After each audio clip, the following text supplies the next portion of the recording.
And this is a chart that I think says in another way what he so profoundly provided us today. This chart to me represents beautiful, educated, moneyed black people all over America.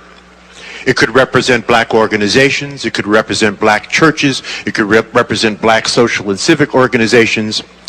And what you will notice about these beautiful black people all over America is that everybody is doing their own thing, caught up in a Eurocentric value of rugged individualism, having forgotten that it takes a village to raise a child.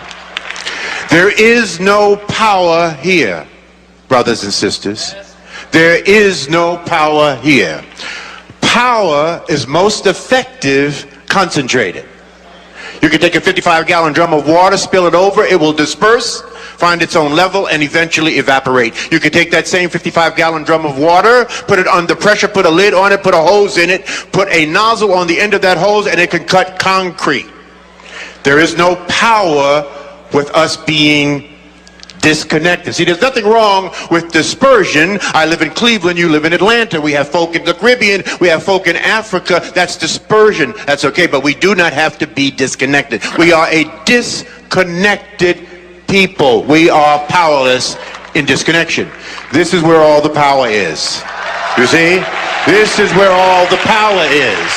Whether you are at the center of your own network or part of someone else's network, this is where the power is.